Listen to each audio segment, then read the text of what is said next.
পাই, আবার রেজিস্ট্যান্সে ব্রেক করলেও বাই। তা এখানে আমরা শুধুমাত্র এই জিনিসটা থেকে বাই করতে পারি না, এটার সাথে আমরা কি অ্যাড করলে আমাদের চান্সেস আরও বেড়ে যেতে পারে। তো সবার প্রথমে যখন মার্কেট সাপোর্টে আসবে তোমাদের আরএসআইটাকে ফলো করতে হবে, আরএসআই দেখে নেবে 30-র নিচে আছে কিনা, এই একটা কনফার্মেশন করে নিতে পারো। সেকেন্ড কনফার্মেশন ভলিউমটা দেখে নিতে পারো, ভলিউমটা কি আছে, প্রিভিয়াস 4-5টা ক্যান্ডেলের থেকে বেশি আছে কিনা। থার্ড কি আছে, থার্ড হচ্ছে ক্যান্ডেল দেখে তুমি ট্রেড নিচ্ছ আর লস হচ্ছে আজ, কারণ তুমি ট্রেন্ডের বিপরীতে ট্রেড করছো। আজকের মার্কেটের খুবই ইম্পর্টেন্ট একটা জিনিস, সেটা হচ্ছে ট্রেন্ড। মার্কেটের ট্রেন্ড কিভাবে আইডেন্টিফাই করতে হয় সেটা নিয়ে আমরা এই ভিডিওতে আলোচনা করব। বাংলায় ট্রেডিং শেখার জন্য চ্যানেলটাকে সাবস্ক্রাইব করে পাশে থেকো। তো সবার ফার্স্টে আমরা যেটা নিয়ে আলোচনা করব, মার্কেটের ট্রেন্ড। ট্রেন্ড বেসিক্যালি দেখো, ট্রেন্ড মার্কেটের 3 রকম হয়। এক হচ্ছে আপ ট্রেন্ড, মার্কেট ওপরের দিকে যাচ্ছে। আর একটা হচ্ছে ডাউন ট্রেন্ড, মার্কেট নিচের দিকে আসছে। এই আপ ট্রেন্ড, একটা মার্কেট হায়ার হাই করে ওপরের দিকে যাচ্ছে, আর একটা মার্কেট নিচের দিকে আসছে। আর একটা হয় মার্কেটের সাইড বেস, মার্কেট একটা রেঞ্জের মধ্যে থাকে। 90% লোক তখনই লস করে যখন মার্কেট একটা রেঞ্জের মধ্যে থাকে, তখনই মার্কেট স্টপ লস অনেক বেশি খায়। মার্কেটে যদি তুমি ট্রেন্ডটা ফাইন্ড আউট করে নিতে পারো যে মার্কেট কোন ট্রেন্ডে আছে, তাহলে তোমাদের এন্ট্রি করার সুবিধা অনেক হয়ে যাবে, স্টপ লস অনেক কম হবে, টার্গেট আসার চান্সেস অনেক বেড়ে যাবে। তো সবার আগে আমি তোমাদের যেটা বললাম, মার্কেটের 3টে ট্রেন্ড আছে। আমি তোমাদের এই ভিডিওতে আপ ট্রেন্ড নিয়েই কথা বলবো। ভিডিওতে কমেন্ট করো, তোমরা সাবস্ক্রাইব করে পাশে দেখো, তাহলে পরের ভিডিওটা ডাউন ট্রেন্ড নিয়ে আমরা আলোচনা করব।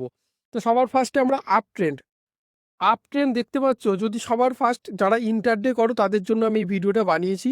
ইন্টারডে করার জন্য সবার প্রথমে 1 আওয়ার্স আর 4 আওয়ার্সে তোমাদের একটা জিনিস দেখতে হবে, মার্কেট হায়ার হাই করে ওপরের দিকে যাচ্ছে কি না।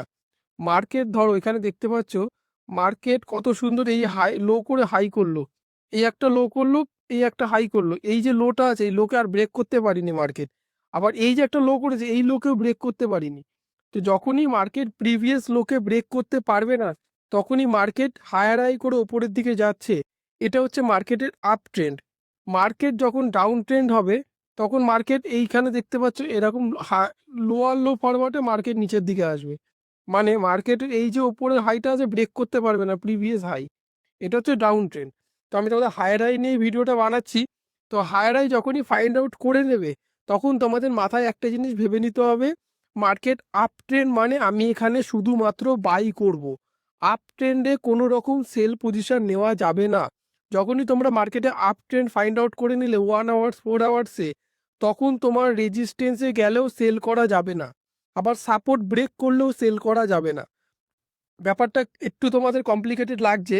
দেখো মার্কেট আপ ট্রেন্ড, মার্কেট কত সুন্দর এই একটা রেঞ্জের মধ্যে এসছে, মার্কেট হায়ার হাই করে এই একটা রেঞ্জে এসছে, মার্কেট একটা স্ট্রং একটা সাপোর্ট করেছে। 5 মিনিটে বা 15 মিনিটে কি করে, মার্কেট এক্ষুনি এসে মার্কেটের প্রিভিয়াস হাই সাপোর্টটাকে ব্রেক করে দেয়। ব্রেক করে দিলেই আমরা কি ভাবি, সাপোর্ট ব্রেক করেছে, এখানে আমরা একটা সেলিং সাইড নেব।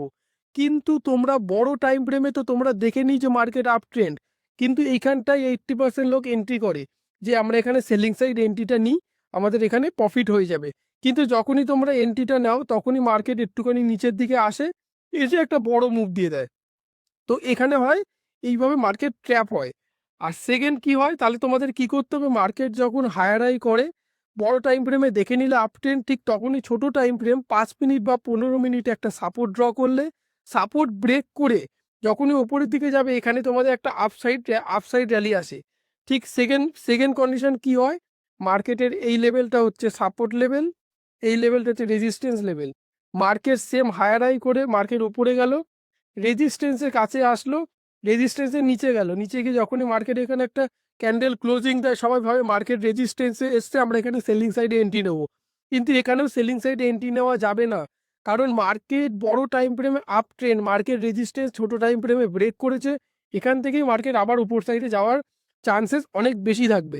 তো এইবারে প্রশ্ন হলো, আমরা সাপোর্টে গেলে যখন ব্রেক করছে, এখানে সাপোর্ট যখন ব্রেক করছে এখানেও বাই, আবার রেজিস্ট্যান্সে ব্রেক করলেও বাই। তা এখানে আমরা শুধুমাত্র তো এই জিনিসটা থেকে বাই করতে পারি না, এটার সাথে আমরা কি অ্যাড করলে আমাদের চান্সেস আরও বেড়ে যেতে পারে। তো সবার প্রথমে যখন মার্কেট সাপোর্টে আসবে, তোমাদের আরএসআইটাকে ফলো করতে হবে, আরএসআই দেখে নেবে 30-র নিচে আছে কিনা, এই একটা কনফার্মেশন করে নিতে পারো। সেকেন্ড কনফার্মেশন ভলিউমটা দেখে নিতে পারো। ভলিউমটা কি আছে, প্রিভিয়াস 4-5টা ক্যান্ডেলের থেকে বেশি আছে কিনা। থার্ড কি আছে, থার্ড হচ্ছে ক্যান্ডেল। ক্যান্ডেল দেখে নিতে পারো স্ট্রং হ্যামার ক্যান্ডেল হয়েছে কিনা, বুলিশ কোনো ক্যান্ডেল হয়েছে কিনা। এই 3টে কনফার্মেশন নিয়ে তোমরা সাপোর্টে বাই করতে পারো আর রেজিস্ট্যান্সেও বাই করতে পারো। এটা হচ্ছে সাপোর্টে বাইং স্ট্র্যাটেজি। এবারে যেখানে তোমরা যদি সাপোর্টে সেল করতে চাও বা রেজিস্ট্যান্সে সেল করতে চাও, সেটা আমি আলাদা একটা ভিডিও আনবো ডাউন ট্রেন্ডে। সবার আগে তোমরা আপ ট্রেন্ডের ব্যাপারটা বুঝতে পেরেছো। বাংলায় ট্রেডিং শেখার জন্য চ্যানেলটাকে সাবস্ক্রাইব করে পাশে থেকো।